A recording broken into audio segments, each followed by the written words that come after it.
और बाबा और तीन भाई आपके परिवार তাদেরকে নির্মম পড়াই যে প্রেম দারিদ্র বন্ধে জীবনকে প্রতি সেই 1948 সাল থেকে যে সংগ্রাম শুরু করেছিলেন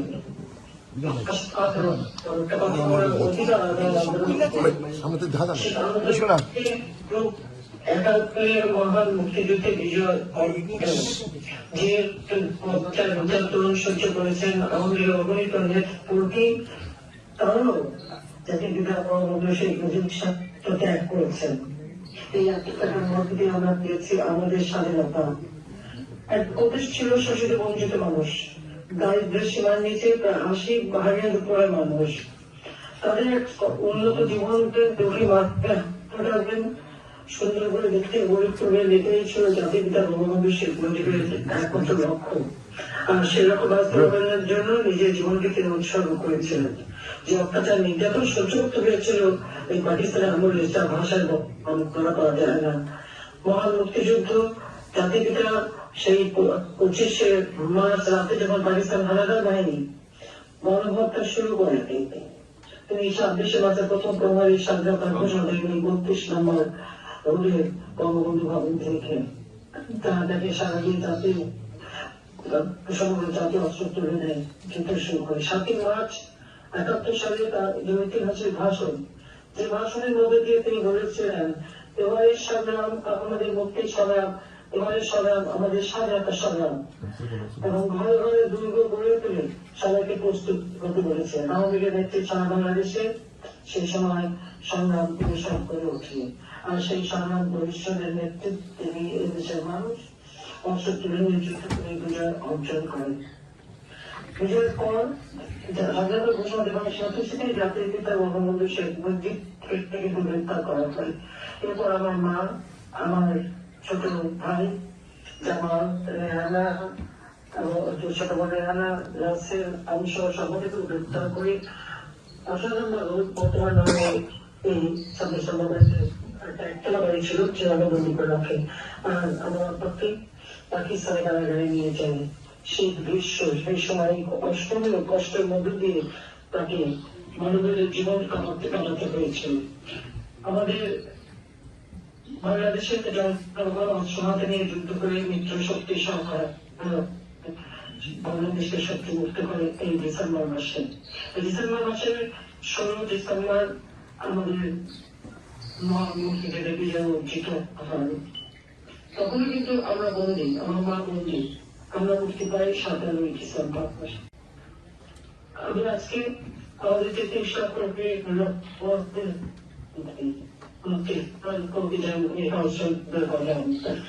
জীবনের মা ত্যাগ করে পরিবার পরিজন ছেড়ে দিয়ে সেই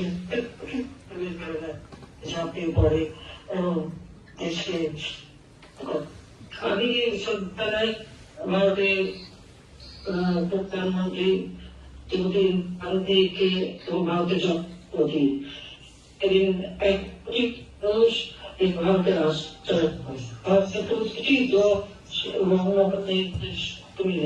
বাংলাদেশের মানুষরা সহযোগিতা করে মহান মুক্তিযুদ্ধে। এছাড়াও পৃথিবীর বিভিন্ন নেপাল সেই সময় কান্ট্রি ছিল, স্ক্যান্ডিনেভিয়ান কান্ট্রি, এমনকি আমেরিকার জনগণ, ব্রিটিশ জনগণ সকলেই কিন্তু আমাদের মহান মুক্তিযুদ্ধে আমাদেরকে করে। আমি তাদের সকলকে আন্তরিক ধন্যবাদ জানাই এই মানুষের পাশে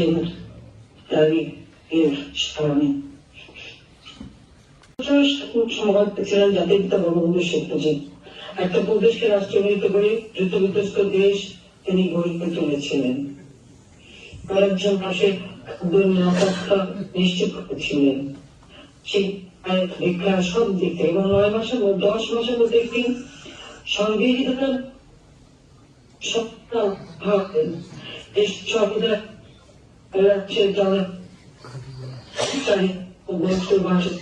শিক্ষা সব কিছুর কথা বলা আছে। এমনকি পল্লী বিদ্যুতের কথা, রাস্তাঘাটের উদাহরণ ঠিক ট্রাভেলস শিক্ষক করে দেওয়া ক্ষমতা প্রতিটি বিষয় কিন্তু সেখানে উল্লেখ আছে। এমনকি ক্ষুদ্র গোষ্ঠী অনগ্রসর তাদের যে অধিকার সেই অধিকারের কথাও কিন্তু এই পবিত্র সংবিধানে সুন্দরভাবে উল্লেখ করা হয়েছে। আমাদের দুর্ভাগ্য 1975 সাল 15 আগস্ট জাতির জনতা কর্মকর্তা দিন সেই জাতির পিতা বঙ্গবন্ধু শেখ মুজিবকে হত্যা করা হলো। আর সেই সাথে আমার মা বেগম ফজিলাতুন্নেসা, আমার ছোট ভাই মুক্তিযোদ্ধা শেখ রহমান, ক্যাপ্টেন শেখ রহমান, মুক্তিযোদ্ধা লেফটেন্যান্ট শেখ জামাল, ছোট্ট রাসেল মাত্র 10 বছর বয়স এত নির্মমভাবে হত্যা করে। কারণ নবপরিচালিত সুলতানা রুজিকে হত্যা করে। আমার একমাত্র চাচা শেখ আবু নাসের মুক্তিযোদ্ধা, তাকে হত্যা করে। আমার বুবা জোরাব সানিয়াবাদ, তিনি মুক্তিযোদ্ধা সংগঠক ছিলেন, তাকে হত্যা করে।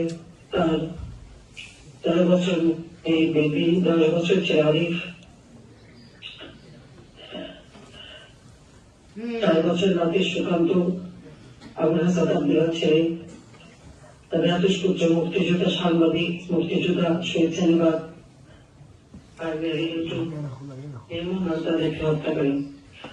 মুক্তিযোদ্ধা শেখ ফজলুল হক মনি, আমার খুব ছেলে, তাকে হত্যা করে। তার অন্তঃসত্ত্বা স্ত্রী আরজুমনি, সেও আমার সতীর্থ ভূমি, তাকেও নির্মমভাবে হত্যা করে।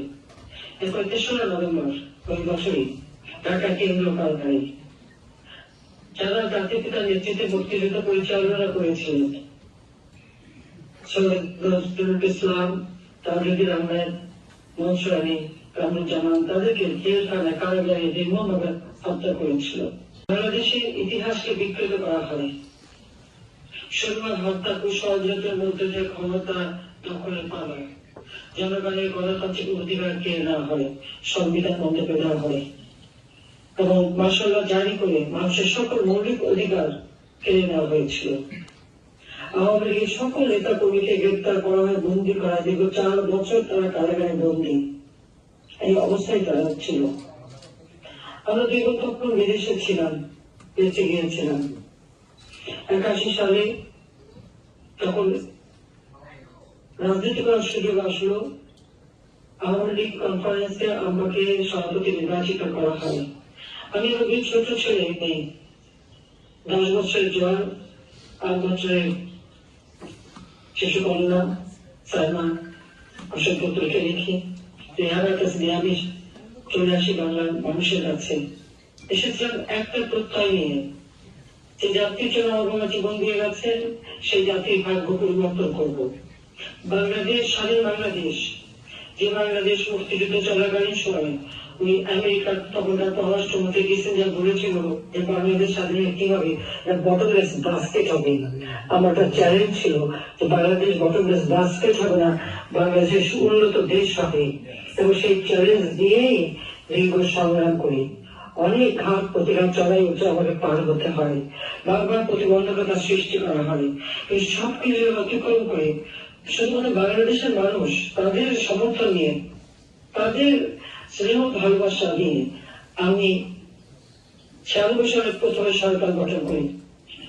4 জানুয়ারি 2001 বাংলাদেশের মানুষের একটা সংযোগ ছিল। মানুষ গণতান্ত্রিক অধিকার ভোগ করেছে, অর্থনৈতিক মুক্তির পথ দেখেছে, বাংলাদেশ দ্রুত এগিয়ে যাচ্ছিল। এবং 2001 সালে আমি গ্যাস বিক্রি করার মুসলিকা দেয়নি বলেই আমি ক্ষমতা আসতে পারিনি। সেটা একটা গভীর চক্রান্ত ছিল। ইত্যাদি। তারপরে আসলো বাংলাদেশে এমার্জেন্সি, সবাই আমাকে গ্রেপ্তার করা হলো অগণিত মামলা। এবং বিএনপি 2001 ক্ষমতা আসার পর আওয়ামী লীগের অগণিত নেতা করে প্রায় 21 নেতা হত্যা করেছে, আহত করেছে, গর্বের দখল করেছে, হাত কেটেছে, চোখ তুলে নিয়েছে, জামাতা বিএনপি মিলে হাতুড়ি দিয়ে পিঠে পিঠে আমাদের নেতা কর্মীর হাত গুঁড়ো গুঁড়ো করেছে, হত্যা করেছে। বিভীষিকাময় অবস্থা, তার উপর জঙ্গির সৃষ্টি, বাংলা ভাইয়ের সৃষ্টি, প্রকাশ্য যেভাবে অস্ত্র হাতে নিয়ে ঘুরে বেড়াচ্ছে জঙ্গিরা, একটা সন্ত্রাসের রাজত্ব কায়েম করে। তাদের বাংলাদেশ বলতে গেলে বিশ্বের চ্যাম্পিয়ন হইত বিএনপির আমলে। দুর্নীতি, স্বজনপ্রীতি, দখল, লুটপাট, মানি লন্ডারিং এমন কোন অপকর্ম নাই 2001 থেকে 2006 পর্যন্ত আসবে। এমনকি 1,23,00,000 ভোটার দিয়ে ভোটার লিস্ট তৈরি করে মূলত একটা নির্বাচনেরও আয়োজন করে। তার এই দুঃশাসনের কারণে বাংলাদেশে রাজনীতি শুরু হয়। কিন্তু সেখানে কিন্তু আগে আমাকেই গ্রেপ্তার করে।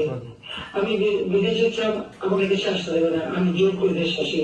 আমি কৃতজ্ঞতা জানাই আমার প্রবাসী ভাই বোনদের জন্য। এই আমেরিকা থেকে শুরু করে সারা বিশ্বে অনেক যখন একসঙ্গে আমার সাথে দেশে ফিরেছিলেন, আমি জোর করে দেশে ফিরেছিলাম শতভাগে উপেক্ষা করে, তখন আপনাদের পাশে পেয়েছিলাম। আসলে বাংলাদেশের প্রতিটি অর্জনের পেছনে প্রবাসীদের অবদান রয়েছে, প্রতিটি সংগ্রামের পেছনে প্রবাসীদের অবদান রয়েছে। জাতির পিতা বঙ্গবন্ধু শেখ মুজিবুর রহমানের বিরুদ্ধে যখন আগরতলা ষড়যন্ত্র মামলা দেওয়া হয়, তখনও কিন্তু প্রবাসীরা পাশে দাঁড়িয়েছিলেন। এই যে প্রবাসীদের অবদান আমাদের অর্থনীতিতে, রাজনীতিতে, গণতন্ত্র অধিকার প্রতিষ্ঠা আন্দোলনে সবসময় কিন্তু বিরাট অবদান। এটা আমরা সবসময় কৃতজ্ঞতার সাথে স্বীকার করি এবং সকলকে আমি ধন্যবাদ জানাই। আজকেও যখন বাংলাদেশ একটা দুর্বিষহ অবস্থার মধ্যে পড়েছে, তখনও যখন দেশের ভেতরে কথা বলার অধিকার নাই, তখন এই প্রবাসীরা আপনারাই সোচ্চার হয়েছেন। এবারেও আপনাদের সাথে কথা বলতে পেরে আমি সত্যি আনন্দিত। যখন 2007 গ্রেপ্তার করা হলো, এরপর নানা রকমের ঘটনা, যা হোক পরবর্তীতে 2008-এ তত্ত্বাবধায়ক সরকার বাধ্য হয় নির্বাচন দিতে। আর সেই নির্বাচনে বাংলাদেশ আওয়ামী লীগ এককভাবে 233টা সিট পেয়েছিল। 300 সিটের মধ্যে 233টা সিট বাংলাদেশ আওয়ামী লীগ এককভাবে পায়। আর বিএনপি জামাত 20 দলীয় জোট তারা পেয়েছিল মাত্র 30টা সিট। 2009 আওয়ামী লীগ সরকার গঠন করে। কিন্তু 2018-2024 প্রতিটি নির্বাচনে জনগণ স্বতঃস্ফূর্তভাবে আওয়ামী লীগকে ভোট দেয়। তার কারণ আওয়ামী লীগ ক্ষমতা এসে জনগণের কল্যাণে কাজ করে। আমরা যখন দ্রব্যমূল্য নিয়ন্ত্রণে রেখেছি, প্রত্যেকটা মানুষের মাথা পিছু আয় আমরা বৃদ্ধি করে দিই। দারিদ্রের হার যেখানে 41 ছিল, আমরা সেখানে 18.7 নামিয়ে আনি। হত দরিদ্র 25.1 ছিল, তা আমরা মাত্র 5 নামিয়ে এনেছিলাম। যে মাথা পিছু আয় বিএনপির আমলে ছিল মাত্র $543, সেখানে আওয়ামী লীগের আমলে আমরা 5 গুণ বৃদ্ধি করি $2,793 $2,824 মার্কিন ডলারে উন্নীত করেছিলাম। তবে কোভিড-19 অতিমারি এবং ইউক্রেন রাশিয়ার যুদ্ধের কারণে কিছুটা কমে $2,793 মার্কিন ডলার উন্নীত হয়। আমাদের মূল্যস্ফীতি আমরা নিয়ন্ত্রণে রাখতে সক্ষম হই, +5% ছিল। তবে ইউক্রেন রাশিয়ার যুদ্ধ এবং বিশ্বব্যাপী অর্থনৈতিক মন্দার কারণে সেটা কিছুটা বৃদ্ধি পায়, তাও আমরা 8.8% রাখতে সক্ষম। আমাদের অর্থনীতিকে আমরা অত্যন্ত মজবুত করি, শক্তিশালী করি। যেখানে বাজেটের আকার বিএনপির আমলে অর্থাৎ 2006 সালে ছিল মাত্র 61 কোটি টাকা, আমরা তা বৃদ্ধি করি এবং এই 24-এ এসে আমাদের বাজেট দিয়েছিলাম আমরা 7,93 কোটি টাকার বাজেট আমরা দিয়ে দিই। এত বিশাল বাজেট অতীতে কেউ কখনো দিতে পারেনি। আমরা প্রায় 12 গুণের বেশি বাজেট বৃদ্ধি করি। আমাদের জিডিপির আকার যা ছিল মাত্র 4,15,072 কোটি টাকা, আমরা ছিল বিএনপির আমলে। আর 2023 সালে তা বৃদ্ধি পায় 50.1 লক্ষ কোটি টাকায়, অর্থাৎ 4 লক্ষ থেকে প্রায় 50 লক্ষ কোটি টাকা, অর্থাৎ 12 গুণ আমরা বৃদ্ধি করি। এইভাবে পৃথিবীতে বাংলাদেশ তখন জিডিপি বিবেচনায় বাংলাদেশ 35তম অর্থনৈতিক দেশে উন্নীত হয়, অর্থাৎ 29 ধাপে উন্নীত করি। আমাদের লক্ষ্য ছিল যে 2021 সালের মধ্যে বাংলাদেশকে একটি ধাপে উন্নীত করবো। আমি সাথে 2007 বন্দিখানায় তখনই আমি এটা লিখেছিলাম যে কিভাবে আমরা দেশকে উন্নত করবো। এবং যেহেতু জাতির পিতার জন্মশতবার্ষিকী 2020 সালে আমরা পালন করবো আর 2021 সালে স্বাধীনতার সুবর্ণ জয়ন্তী উদযাপন করবো, তখন বাংলাদেশকে এক ধাপ করে বাংলাদেশের মানুষের সম্মান বৃদ্ধি করা, অর্থনীতি মজবুত করা, সেই লক্ষ্য নিয়ে আমরা কাজ করি এবং আমরা সফলভাবে তা করতে সক্ষম হই। আমরা 2021 সালেই কিন্তু উন্নয়নশীল দেশের মর্যাদা পাই, অর্থাৎ সম্পূর্ণত দেশ হিসেবে জাতির পিতা রেখে গিয়েছে 1975 সালে। এরপর কিন্তু বাংলাদেশের আর কেউ কখনো উন্নতি করতে পারেনি। একমাত্র আওয়ামী লীগ যখন ক্ষমতায় আসে তখনই বাংলাদেশ 2021 সালে যখন আমরা জাতির পিতার জন্মশতবার্ষিকী এবং স্বাধীনতার সুবর্ণ জয়ন্তী উদযাপন করছি, সেই সময় আমরা উন্নয়নশীল দেশের মর্যাদা পাই। আমি জানি না আমাদের অপরাধটা কি ছিল, যেখানে মানুষের খাবারের কষ্ট ছিল না, উৎপাদন আমরা বৃদ্ধি করি, মানুষের মাথা পিছু আয় বৃদ্ধি করি, মাথা পিছু খাদ্যের নিশ্চয়তা আমরা দিই, মানুষের আয়ুষ্কাল যেটা ছিল মাত্র 59 বছর সেটা আমরা 73 বছর উন্নীত করি, সাক্ষরতার হার 45 ছিল, আমরা 78.8 ভাগে উন্নীত করি, বিনা পয়সায় বই বিতরণ করি ছাত্রদের, বৃত্তি উপবৃত্তি বিদ্যাচার উপবৃত্তি দিয়ে শুধু তাই না, উপবৃত্তি ছাড়াও প্রধানমন্ত্রী একটা তহবিল আগে গঠন করে এই শিক্ষা সহায়তা তহবিল, সেই তহবিল থেকে আমরা আমাদের যারা উচ্চ শিক্ষা গ্রহণ করে দেশে বিদেশে গবেষণা করে তাদেরকে সহায়তা করি। বিজ্ঞান প্রযুক্তি মন্ত্রণালয় থেকেও গবেষণার জন্য বিশেষ বৃত্তি দেওয়া হতো, যাতে আমরা গবেষণা করে আমরা ধান উৎপাদন, তৈরি তরকারি, যা হয়তো শীতকালের সবজি আমরা 12 মাস যাতে পাওয়া যায় সেই ব্যবস্থা করি। আমরা খাদ্য উৎপাদন বৃদ্ধি করি, প্রতিটি মানুষের ঘরে ঘরে বিদ্যুৎ দিই, যেখানে মাত্র 2006 সালে 3000 মেগাওয়াট বিদ্যুৎ ছিল, আমরা 28,562 মেগাওয়াটে উন্নীত করি। অর্থাৎ আমাদের শতভাগ মানুষ বিদ্যুৎ সুবিধা পায়। আজকে সে ঘরে ঘরে বিদ্যুৎ নেই। এখন কেন, কিভাবে বিদ্যুৎ বন্ধ করলো ইংরেজ সরকার আমাদের জানা নেই। আমরা সবসময় আমাদের দেশে যত বিনিয়োগ আছে সেই ব্যবস্থা আমরা নিয়েছিলাম, যার ফলে আমাদের বিনিয়োগ বৃদ্ধি হয়েছিল এবং বাংলাদেশের ভাবমূর্তি যেহেতু সারা বিশ্ব উন্নীত হয়েছিল, সেহেতু পৃথিবীর বিভিন্ন দেশ বিনিয়োগের জন্য বাংলাদেশকে বেছে নেয় এবং বাংলাদেশে আসে। অর্থাৎ 2009 থেকে 2024 সাল পর্যন্ত বাংলাদেশের যে উন্নতি, যার ফলে 2024-25 যে নির্বাচন হয়, বাংলাদেশের জনগণ স্বতঃস্ফূর্তভাবে আওয়ামী লীগকে ভোট দেয়। আওয়ামী লীগ নির্বাচন যদিও বিএনপি জামাত জোট বয়কট করে, কিন্তু জনগণের স্বতঃস্ফূর্ত অংশগ্রহণে আমরা সফলভাবে নির্বাচন করতে পারি। তখন থেকেই শুরু হয় চক্রান্ত, ষড়যন্ত্র। আর এই ষড়যন্ত্রের ফলে আজকে আমরা কি দেখি, কথায় কোটা সিস্টেম। 2018 সালে এই আন্দোলন শুরু হয়েছিল, আমি তখন কোটা বন্ধ করে দিই। তখন একটা জিনিস লক্ষ্য হয়েছিল যে এদের সব ক্ষোভ ছিল মুক্তিযোদ্ধাদের উপর, যারা নিজেদের বুকে রক্ত দিয়েছে, যারা মুক্তিযুদ্ধে অংশগ্রহণ করে এক একটা অঙ্গহানি হয়েছে, পঙ্গু হয়েছে, কত পরিবার তাদের জীবন দিয়ে গেছে। তারা সেইভাবে যদি যুদ্ধ না করতো তাহলে এই দেশটি স্বাধীন হতো। আজকে বাংলাদেশ স্বাধীন, আমাদের আমাদের সকলে প্রবাসীরা পাসপোর্ট পাচ্ছে, দেশে বিদেশে কাজের সুযোগ পাচ্ছে, বিদেশে যেতে পারছে।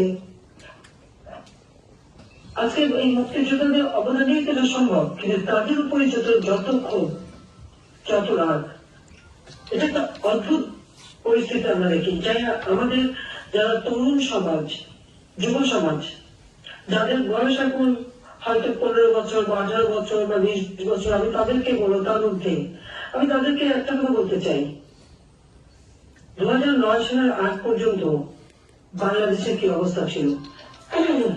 96 সালের আগে কেউ কম্পিউটার ব্যবহার করতো? কারণ আমাদের মোবাইল ফোন ছিল না, সব অ্যানালগ ছিল।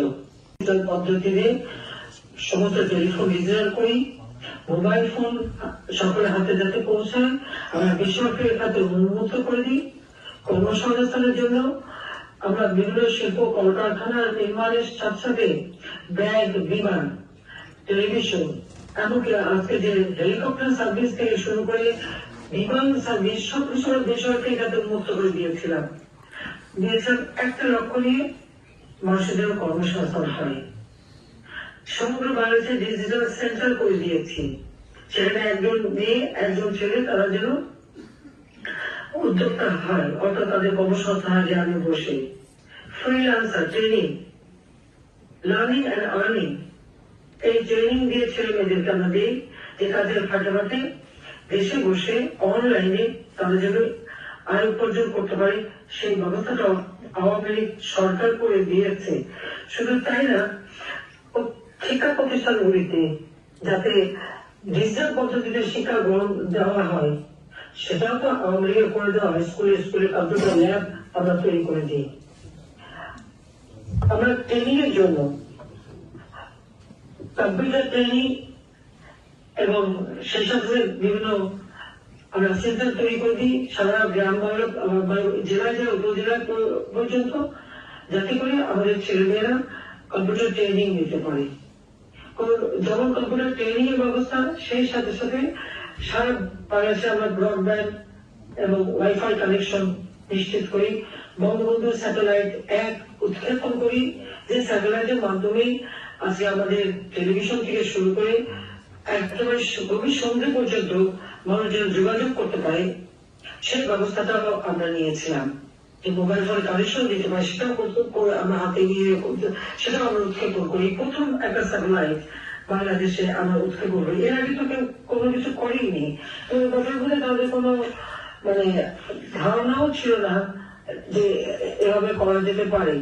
কারণ আমাদের ইন্টারনেট ব্যবহার যেখানে বিএনপি আমলে 2006 সালে ছিল 0.23%, সেখানে বাংলাদেশে 2023 সালে 78.55% জনগোষ্ঠী এই ইন্টারনেট ব্যবহারকারী। এমনকি মোবাইল ফোন সিম ব্যবহার আমাদের দেশে 18,86,44,000 সিম ব্যবহার হচ্ছে। ডিজিটাল সেবা আমরা বৃদ্ধি করি, যেখানে বিএনপির আমাদের মাত্র ছিল 8টা, সেটাও আবার আমরা যে 13 সালে ডিজিটাল সেন্টার করে দিই বলে এটা সম্ভব হয়েছিল। সেখানে এখন 3,200টা সেবা জনগণ পাচ্ছে। ওয়ান স্টপ সেন্টারের মাধ্যমে মানুষ সেবা পাচ্ছে। ওয়েবসাইটে প্রায় 52,200টা ওয়েবসাইট ব্যবহার হয়। কিন্তু আমাদের সেটা আলাদাই করা থাকলেও মাত্র 98টা ছিল। এবং আমরা শুধু তাই না, আমরা এখন আইসিটি ডিজিটাল ডিভাইস বাংলাদেশে উৎপাদন করি এবং আমরা কিন্তু রপ্তানি করি। আমরা ফ্রিল্যান্সার সংখ্যা প্রায় 7 লক্ষের কাছাকাছি। সারা বিশ্বে বাংলাদেশ দ্বিতীয় স্থান অধিকার করে আছে। এইভাবে আমরা দেশকে আধুনিক জ্ঞান প্রযুক্তি সম্পন্ন জাতি হিসেবে গড়ে তুলি। আমাদের যারা যুব সমাজ তাদের এই শুনে কথাই জানাতে চাই যে হয়তো যারা আমরা যখন সরকার গঠন করি 2009 সালে, হয়তো কারো তখন জন্ম হয়েছে বা কেউ 4-5 বছরের পর, কেউ 10 বছরের, আজকে তাদের বয়স কারো 15, কারো 18, কারো 20। এই যুব সমাজ বা 30 তারা একটু পিছন ফিরে তাকাক, একটু দেখুন 2007 সালে কোথায় ছিল তারা, 2008 কোথায় ছিল বাংলাদেশ, আর 2024 সাল পর্যন্ত এসে বাংলাদেশ আজকে ডিজিটাল বাংলাদেশ হিসেবে আমরা উন্নত করি। সবচেয়ে দুর্ভাগ্য লাগে এটাই যে ডিজিটাল বাংলাদেশ গড়ে তুললাম আমরা, আর সেই ডিজিটাল বাংলাদেশ ব্যবহার করে আমাদের সরকারের বিরুদ্ধে একটা গভীর চক্রান্ত করা হলো। ফেসবুকের মধ্যে অনলাইনে নানা ধরনের অপপ্রচার করে মানুষকে বিভ্রান্ত করা, যুব সমাজকে বিভ্রান্ত করা। যে কোটা আমি বাতিল করে দিয়েছিলাম, কোর্টে একটা রায় হয়। সেই রায় হওয়ার পরপরই সরকারের পক্ষ থেকে আবার উচ্চ আদালতে রিট করে সেই কোটা স্থগিত করতে দেয়। 2007-এ ছাত্ররা আন্দোলন শুরু করে। আমরা তো পুলিশদের তাদেরকে উৎখাত করে দেয়নি। 2011 জুলাই মাসের 11 তারিখে তো কোটা বন্ধ হয়ে যায়, তখন তো কোটা কোনো ইস্যুই ছিল না। তারপরে তার সঙ্গে আলোচনা করি, সব দাবি মেনে নিই। দাবি যখন সব মানা হয়ে গেল তখন তার 1 দফা দাবি, কেন আমাকে ক্ষমতা থেকে বের করতে হবে? আজকে আমরা দেখি যে এই ছাত্ররা সে সময় যে আন্দোলনের নামে যেভাবে পুলিশ হত্যা করেছে, শিক্ষকদের অপমান করেছে, সংখ্যালঘুদেরকে হত্যা করেছে, প্রত্যেকটা প্রতিষ্ঠান metro rail, expressway, Bangladesh television ভবন, সেতু ভবন, সড়ক ভবন, এমনকি আমাদের জলবায়ু পরিবেশ বিষয়ক যে ডিজিটাল পদ্ধতি সহ যে ভবন সহ প্রত্যেকটা জায়গায় তারা অগ্নিসংযোগ করে, আগুন দিয়ে পুড়িয়ে দেওয়া শুরু করে। মানুষের ঘর বাড়ি সবকিছু আওয়ামী লীগের নেতা কর্মীদের হত্যা করা, মসজিদ, মাজার, দরগা শরীফ, গির্জা, প্যাগোডা, এমন কোন জায়গা নাই যে যেখানে তারা ভাঙচুর না করে এবং সেখানে অগ্নিসংযোগ করা হয়েছে। এমনকি সেই সিলেটের সারাতমান বাজার পর্যন্ত তারা হামলা করে। কিন্তু কেন এগুলি করা হলো? আর অবনীত নেতা কর্মীর উপরে মিথ্যা মামলা, তাদের জন্য শব্দই মানা হয়ে গেল। তারপর তাদের দাবি এক দফা। এবং আজকে যদি আবু সাইদের হত্যাকাণ্ডটা যেটা নিয়ে ভিডিও করে সমস্ত মানুষকে সেন্টিমেন্টে আঘাত দিয়েছিল এবং আমার বিরুদ্ধে, আওয়ামী লীগের বিরুদ্ধে একটা সেন্টিমেন্ট তৈরি করেছিল, সেটা যদি আপনি একটু গভীরভাবে বিবেচনা করেন, দেখেন, অ্যানালাইসিস করেন, দেখা গেল একটা ছেলে হাত তুলে বলছে আমাকে গুলি করো, গুলি করা হলো। কিন্তু তাকে যে গুলি করা হলো, তারপর তাকে যে টেনে নিয়ে গেল তার সাথীরা, দুইটা আড়াইটের দিকে গুলি হলো, তাকে তো হাসপাতালে নেয় নাই। একটা গুলি খাওয়া মানুষকে তো সাথে সাথে হাসপাতাল নেবে, তার চিকিৎসা দেবে, গুলিটা বের করে তাকে বাঁচাবার চেষ্টা করবে। সেটা কি তারা করেছিল? করেনি। হাসপাতালে নিল 8টার দিকে। আমার প্রশ্ন, সে যদি পুলিশ গুলি করেছিল রাবার বুলেটে তার সে তার আঘাত পেয়ে, সেটা ঠিক, কারণ রাবার বুলেট কিন্তু মানুষ মারে না। এবং তাকে যে গুলি করার কথা বলা আছে ভিডিও, ওই ভিডিওটা ভালো গভীরভাবে দেখেন তো। একটা গুলি খাওয়া কেউ পড়ে যায় মাটিতে, সেই জায়গাটা তো রক্তাক্ত থাকবে, সেখানে কিন্তু কোনো রক্তের চিহ্ন নেই। আরেকটা ভিডিওতে আমরা দেখেছি যে ছেলেটা যখন ওই আন্দোলনকারীরা যখন পুলিশকে ঢিল ছুটছে এবং লাঠি দিয়ে পেটাচ্ছে, পুলিশ পিছনে পড়ে যাচ্ছে এবং আবু সাইদ আগে সামনে এগিয়ে যাচ্ছে, তখন একটা ঢিল এসে তার মাথায় পড়ে, মাথার পিছনে পড়ে, সাথে সাথে সে হাত দেয় এবং সেখানে রক্ত ধরা তার ঘাড়ে। পুলিশ সামনে, ঢিল পড়লো পিছনে মাথার উপর। এরপরে ওই যে ভিডিওটা তারা দেখালো সে সময়, সেটা হলো সে দাঁড়িয়ে আছে, হাত তুলে পুলিশ গুলি করলো, সে পড়ে গেল। তাহলে এই আমার ওই প্রশ্নটার উত্তর কি কেউ দেবে? তার কেন হাসপাতালে দেওয়া হয়নি, কেন চিকিৎসা করা হয়নি? পোস্টমর্টমের রিপোর্ট যখন আসলো তখন ডাক্তারকে ধরে আবার তার ওই মুখে স্বীকার করালো, বারবার সেই পোস্টমর্টম চেঞ্জ করা হলো এবং স্বীকার করানো হলো যে তার বুলেট মৃত্যু। পুলিশ কিন্তু তখন কোনো মেটাল বুলেট ব্যবহার করেনি, তাদের রূপগ্রামে নিষেধ করেছে তাদেরকে কোনো বুলেট ব্যবহার, পুলিশও ব্যবহার করেনি, ভিডিও ব্যবহার করেনি। আমি বলেছিলাম যে ঠিক আছে স্যার, আন্দোলন করতে দাও, ওরা তো রোদে পরে বৃষ্টিতে বেরিয়ে এখানে আসিনি, আমরা তো রোদে পরে বৃষ্টিতে বেরিয়ে দিনের পর দিন মিছিল করে, মিটিং করে, তারপরে আমরা আন্দোলন করে দেশ স্বাধীন করেছি, গণতন্ত্র ফিরিয়ে এনেছি। আমার তো কখনোই নিয়োগ ছিল না যে তাদেরকে হত্যা করা বা, কিন্তু কি দেখা বরং হত্যার শিকার হলো পুলিশ, হত্যার শিকার হলো আওয়ামী লীগের নেতা কর্মী, হত্যার এবং অপমানের শিকার হলো শিক্ষক থেকে শুরু করে এমনকি সংসদ সদস্য, মন্ত্রী, তাদের বাড়ি, সংসদ সদস্যদের যে এমপি হোস্টেল, তারা ভেঙে সেগুলি এই ছাত্র নাম দেয় যে লুটপাট করলো এবং প্রত্যেকটা কি তারা সার্চ করার নামে সব নিজে লুটপাট করা। সংসদ ভবন, সেই সংসদ ভবনে তারা হামলা করলো। একটা রাষ্ট্রের 3টা উইং থাকে, একটা হচ্ছে আইনসভা অর্থাৎ সংসদ, জুডিশিয়ারি এবং নির্বাহী বিভাগ। এই তিনটে বিভাগের সমন্বয়ে কিন্তু একটা রাষ্ট্র চলে। আপনারা একটু খেয়াল করে দেখেন, এরা কিন্তু এই তিনটা প্রতিষ্ঠানের উপরে হামলা করলো। সরকারের উপর হামলা, অর্থাৎ আমাকে তারা খুন করবে সেই পরিকল্পনা করলো, এবং কিভাবে খুন করবে সে কথাও আজকে বেরিয়ে এসেছে, যে কি পদ্ধতিতে খুন করতে পারে সে পরিকল্পনাও তাদের ছিল। আমাকে আমার ছোট বোনকে হত্যা করবে। আমি তো রক্তপাত চাইনি। আজকে যে কয়জন মানুষ মারা গেছে আপনারা খেয়াল করে দেখেন, মিছিলের ভিতরে তারা গুলি খেয়েছে। আজকে মুগ্ধ কার যে গুলি বা আবু সাইদের গুলি বা যারাই গুলি খেয়েছে, খুবই ক্লোজ রেঞ্জের থেকে তাদের গুলি, কোন হলো তার পাশে সাথে কেউ একজন ওখানে ছিল, বোরকা পরা ছিল, ছেলে মেয়ে জানি না বা মেয়েদের জানি কিনা, এইগুলি কিন্তু ওই মিছিলের ভিতরেই গুলি। পুলিশ তো সাউন্ড গ্রেনেড এবং রাবার বুলেট ব্যবহার করেছে। তাহলে এই যে গুলি খেয়ে এতজন পর যখন এই 6 জনের মৃত্যু সংবাদ পেলাম, আমি কিন্তু সাথে সাথে হাইকোর্টের জজ দিয়ে জুডিশিয়াল ইনকোয়ারি কমিটি করে দিলাম।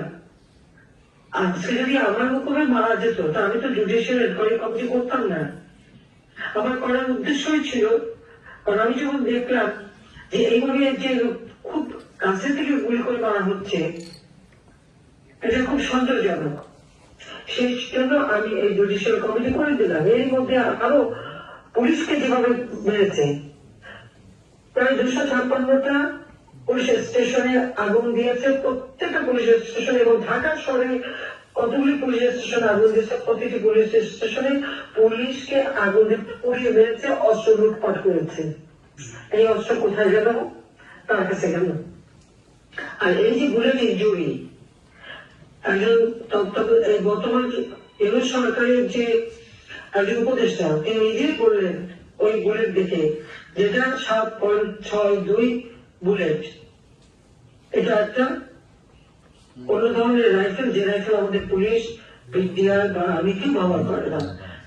এবং তিনি বললেন এটাকে গভীরভাবে তদন্ত করতে হবে। যে উনি তদন্ত করার কথা বললেন, কিন্তু তাকে সাথে সাথে সেই পদ থেকে সরিয়ে দিল। কেন সরিয়ে দিল? তাহলে এই যে হত্যাকাণ্ডগুলি ঘটেছিল, এই হত্যাকাণ্ড তো আমরা ঘটাইনি। আমি তো চাইনি যে লাশের উপর লাশ পড়ুক। আমি যদি সেটা চাইতাম তাহলে তো আমি ঠিকই ক্ষমতা ধরে রাখতে পারতাম। যখন এই একটা পথে এরকম মানুষের জীবন যাচ্ছে, তখন আমি সিদ্ধান্ত নিলাম যে আমার দরকার নেই, আমি চলে যাব। কিন্তু এরপরে আপনারা দেখেন, প্রায় আগস্ট মাসের 6 তারিখের কর্মসূচি তারা 5 তারিখে নিয়ে আসলো, এবং গণভবন তারা হামলা করবে। হ্যাঁ, গণভবনের যথেষ্ট নিরাপত্তার ব্যবস্থা ছিল, কিন্তু সেখানে যদি ফায়ার ওপেন করা হয় অনেক মানুষ মারা যাবে। আমি তো চাইনি।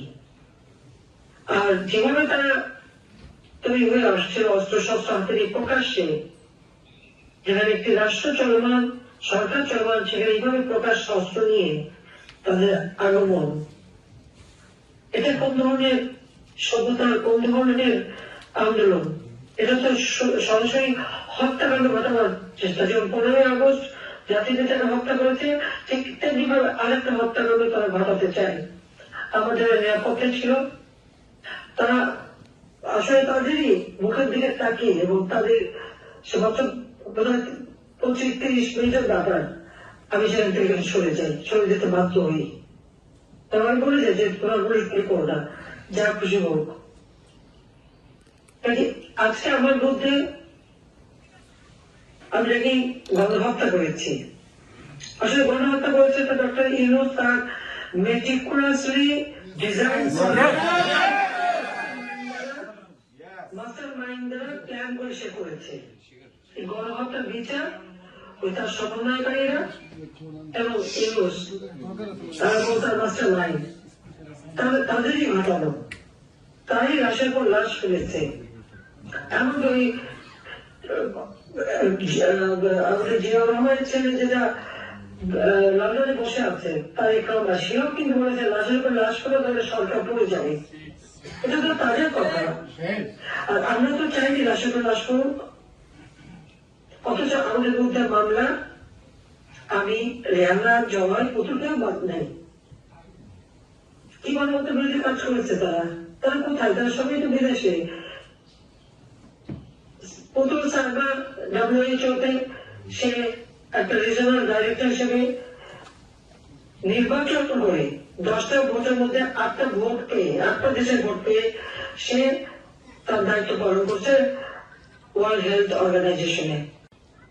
ববি UNDP-তে কনসালটেন্সি করে, সেও থাকে বিদেশে, কারণ তার IOM জাতীয় একটা প্রতিষ্ঠানে চাকরি করে।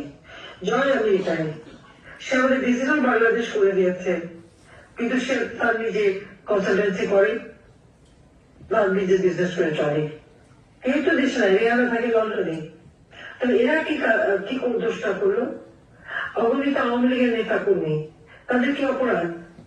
এমন কেউ নেই যার বিরুদ্ধে মামলা না দিয়েছে।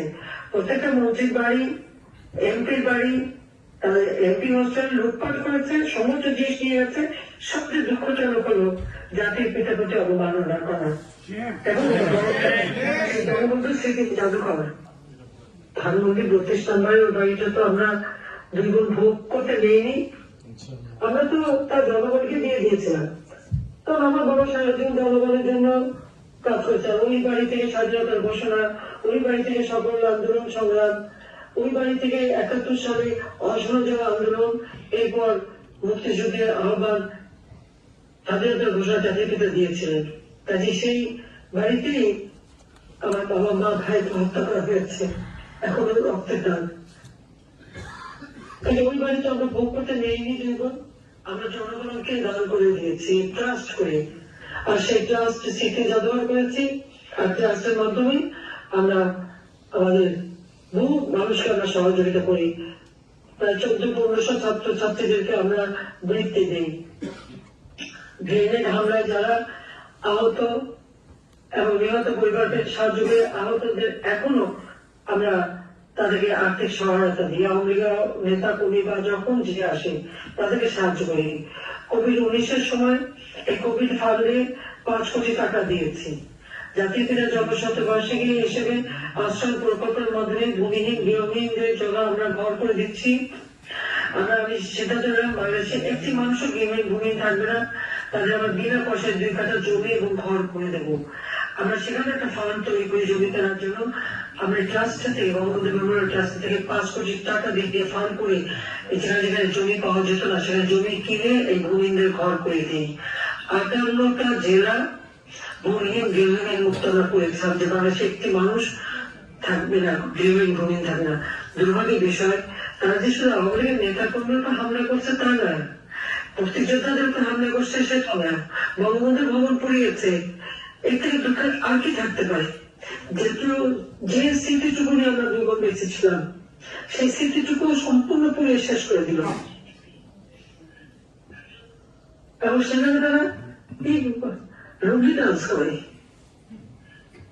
আগুন দেয়। আর যেভাবে জাতির পিতাকে তার গোড় ভাঙা এবং তার উপরে অবমাননা করা, যাদের ভিতরে এতটুকু রক্ত আছে, বাংলাদেশের মুক্তিযুদ্ধের এতটুকু চেতনা আছে, তারা কি এটা সহ্য করতে পারে? সেজন্য বললাম যে আমাদের তরুণ সমাজ, যুব সমাজ, তাদের কাছে জানতে হবে যে বাংলাদেশ কোথায় ছিল আর আমরা কোথায় কত উন্নত করেছিলাম। আওয়ামী লীগ না আসলে তো কোনদিন এটা হতো না। আজকে যে সবকিছু ধ্বংস করা হলো সেটা কেন করা হলো? এই কারণে বলা হয় হয়েছিল যে নিত্য প্রয়োজনীয় জিনিসের দাম বেড়েছে, সেই জন্য মানুষ বিক্ষুব্ধ। এখন কি অবস্থা? আমাদের সময় তো খাবার পেত। 1 কোটি পরিবারকে আমরা কার্ড দিলাম, মাত্র 30 টাকা কেজিতে চাল। আর 58 লক্ষ পরিবারের জন্য করেছিলাম মাত্র 15 টাকায় 15 কেজিতে চাল কিনতে পারবে। বয়স্ক ভাতা, বিধবা ভাতা, প্রতিবন্ধী ভাতা, মুক্তিযোদ্ধা ভাতা দিয়েছি, সব বন্ধ। 43 লক্ষ কার্ড বাতিল। ওই টাকাটা মেরে খেয়েছে, আর কিচ্ছু না। ওই ইউজ খাওয়া মেরে খেয়েছে, এটা বাস্তব। আমার ওখানেই কথা যে আজকে যে অত্যাচার নির্যাতন চলছে এবং অবমাননা করা, শিক্ষকদের গলায় জুতার মালা পরানো, ছাত্রছাত্রীদের পুলিশকে মেরে পা বেঁধে ঝুলিয়ে রাখা, আওয়ামী লীগের নেতার সেই গাজীপুরের জুয়েল আমাদের বিচিরাজা সাধারণ সম্পাদক সহযোগিত নেতা কর্মীকে হত্যা এবং পা বেঁধে উপর দিকে মানে মানে একটা অসাধ্য করে যেমন পা বেঁধে ঝুলে রাখে, এই ছাত্র নামধারীরা, অস্ত্রধারীরা এবং ইউনুসের এই বাস্তব বাহিনীরা ওইভাবে ঝুলিয়ে রেখে পুলিশকে আওয়ামী লীগের নেতা কর্মীকে হত্যা করেছে এবং নির্যাতন করেছে। এটা কোন ধরনের কথা? একটা অন্তঃসত্ত্বা পুলিশ কনস্টেবল মাপ চেয়েছে, ভাই আমাকে মাপ করে, আমার পেটে বাচ্চা আমাকে মারবে, তাকে পিটিয়ে পিটিয়ে নিয়েছে, পিটিয়ে মারো। গত কয়েকদিন আগে মারলো। তারপর হিন্দু, বৌদ্ধ, খ্রিস্টান কাউকে তো বাদ দেয়নি। প্রত্যেকে 11টা গির্জা ভেঙেছে, মন্দির ভেঙেছে, বুদ্ধ মঠ ভেঙেছে এবং হিন্দুরা যখন আন্দোলন করলো সেই ইসকনের লিডারকে গ্রেপ্তার করেছে এবং আওয়ামী লীগ অত্যাচার শুরু করেছে তাদের উপর। এই মানে সংখ্যালঘুদের উপরে এই অত্যাচার কিসের জন্য? কেন তাদের উপর এইভাবে নির্মম ভাবে তাদের অত্যাচার করা হচ্ছে এবং তাদের উপর হামলা করা হচ্ছে? সেটাই তো প্রশ্ন। একদিকে সংবাদের আমাকে ক্ষমতায় গেছে, জোরে ছিল ক্ষমতা, কি বলেছে তার বিরুদ্ধে দুর্নীতির মামলা হয়েছিল 6টা, সাথে সাথে সেই মামলা বাতিল। 666 টাকা তার কাছে ট্যাক্স, কারণ কি কোনো সম্পত্তি এত ট্যাক্স আর করতে, সেই ট্যাক্স সে দেবে না, সেটাও মানে বাতিল করে দেওয়া হবে। আবার অন্যকে বলে তুমি ট্যাক্স ব্যবসা বাণিজ্য করে তোমার ইন্ডাস্ট্রি থেকে শুরু করে এত কিছু, আর সেখানে তুমি অন্যদের বড় ট্যাক্স দিচ্ছে, এটা কথা বলতো। আজকে একটা মানুষকে অপমান করতে করতে এমন জায়গায় সংসদ ভবন যেমন আক্রমণ, সেই সাথে সাথে প্রধান বিচারপতি লাঠি সরকার নিয়ে তার বাড়ির আক্রমণ এবং হাইকোর্টে আক্রমণ। বিএনপি জামাত যা ছিল তারা এই কথা ভুলে যায় কেন? যে দিন এভাবে থাকে না, দিন পরিবর্তন হয়, কিন্তু এই যে লাঠি সরকার নিয়ে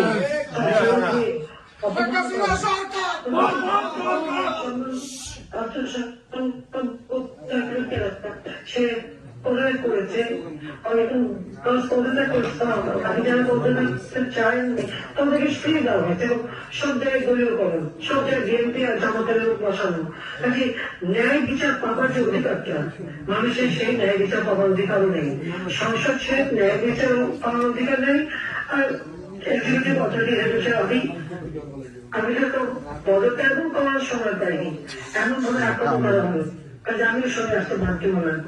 এবং আজকে যে নির্বাচন কমিশন প্রথম আইন করে আমরা নির্বাচন কমিশন গঠন করলাম, সেটা পছন্দ হলো না।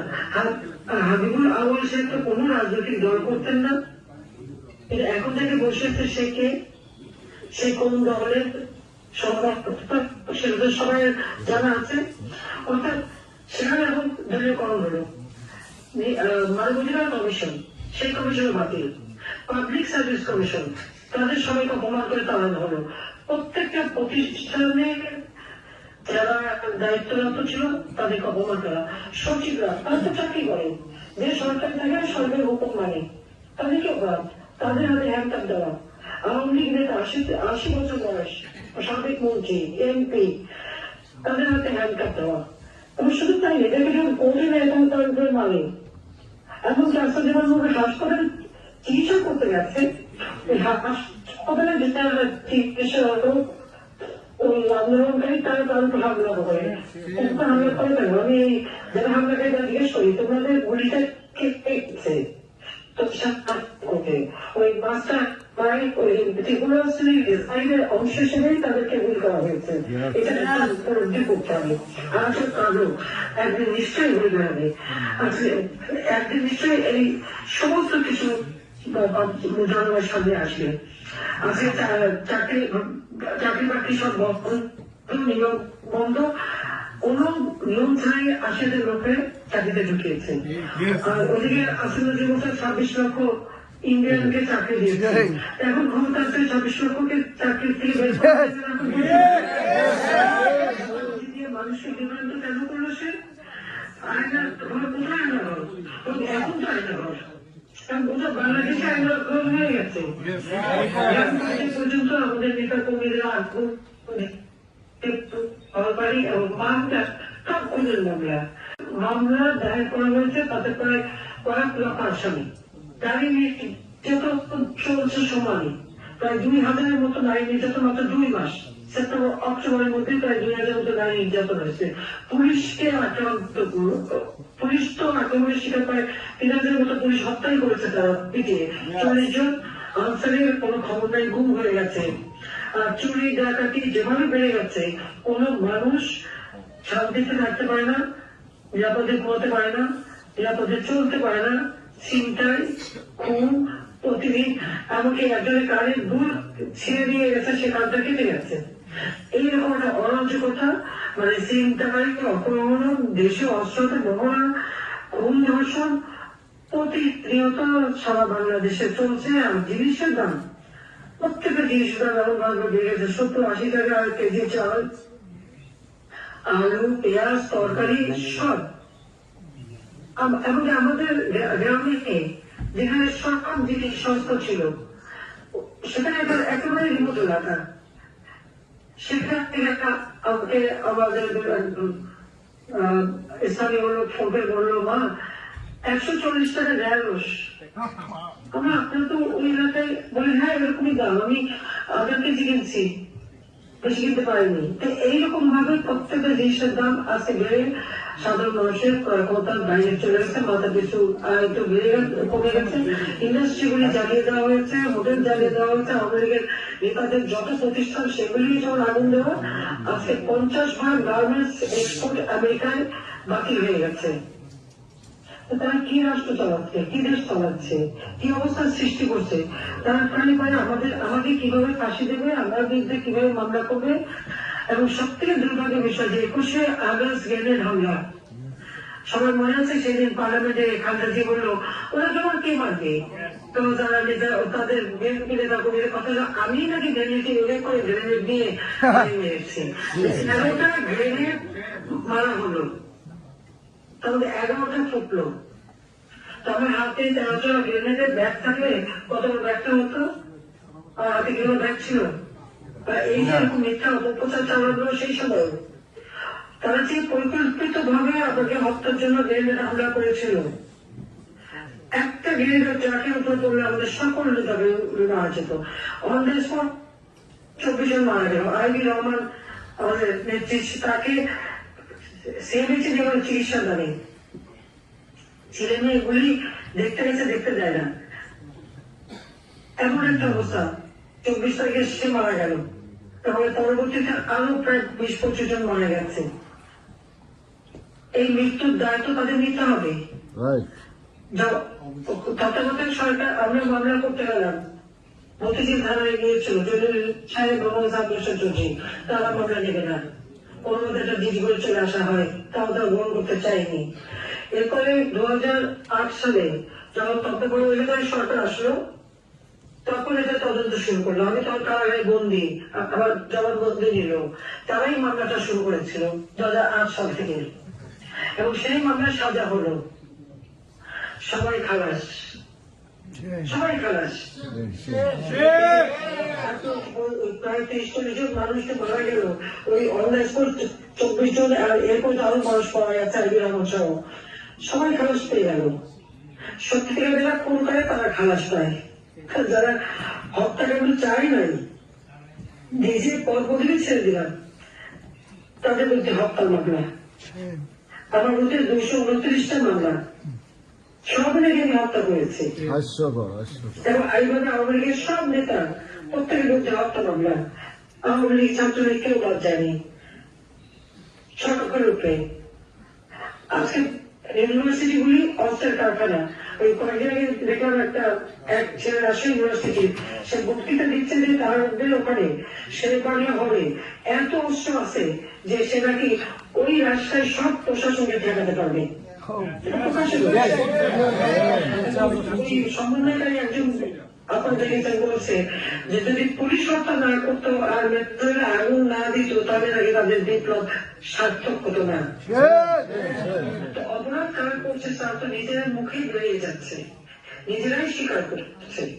আজকে যখন কেউ আন্দোলন করতে যায়, যেভাবে পিটানো হয়, আর্মিদের মারা হয়, গার্মেন্টস শ্রমিকদের মারা হলো, ওই স্কুলের যারা তাদের উপর যে হামলা করা হলো এবং প্রকাশ্যে তাদেরকে একজন আইনজীবী কেন দাঁড়ানো কোর্টে সে আইনজীবীকে পিটিয়ে হত্যা করলো।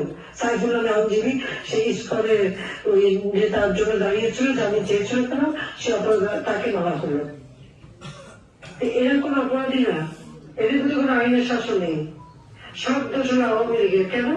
তার কারণ আওয়ামী লীগ জাতির পিতা বঙ্গবন্ধু শেখ মুজিবুর নেতৃত্বে দেশের স্বাধীনতা নিয়েছে। আর যারা এগুলি করছে তারা তো স্বাধীনতা বিশ্বাস করে কিনা সেটাই সন্দেহ, কিন্তু ভোগ করে তারা। আজকে সাহেব ক্ষমতায় গেছেন কোন দেশে? স্বাধীন বাংলাদেশে। আর তিনি মদত নিয়েছেন তার ওই যুদ্ধাপরাধীর বিচার করলাম, জাতির পিতা বঙ্গবন্ধু শেখ মুজিবুর হত্যাকারীদের বিচার করলাম। এটাই কি আমাদের অপরাধ? এটা তো জাতির শুরু করেছিল, সারা বিশ্বব্যাপী যুদ্ধাপরাধীদের বিচার হয়। আজকে যে ট্রাইব্যুনাল আমরা করেছিলাম, আন্তর্জাতিক ট্রাইব্যুনাল, যুদ্ধাপরাধীদের বিচার করেছি। ওই যুদ্ধাপরাধীর যিনি মানে ডিফেন্সে ছিলেন সে হয়ে গেছে চিফ প্রসিকিউটর।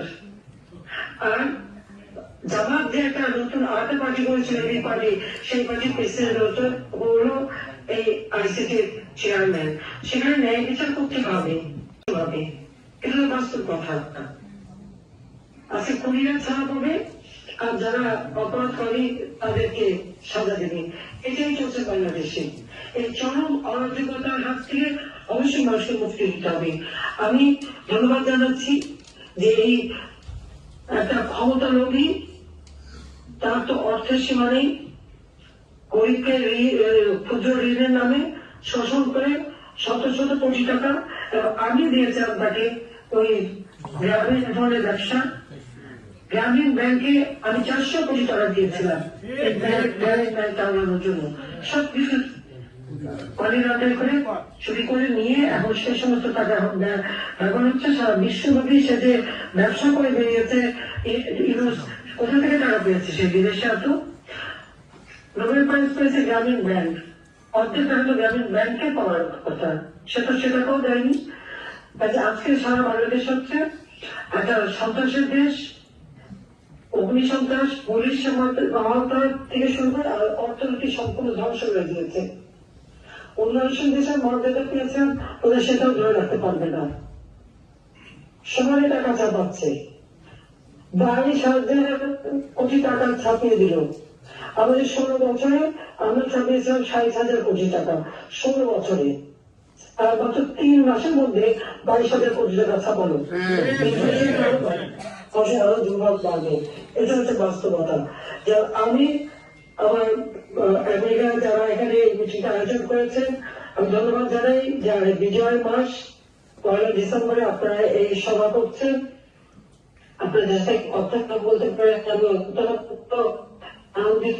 আমি আজকে মন করে অনেক কথা ইতিহাসটা একটু আমি বললাম এই কারণে যে আমাদের তরুণ সমাজ হাতে মোবাইল, বিশ্ববাজারের হাতে, এটা যে আওয়ামী লীগের অবদান সেটা ভুলেই গেছে।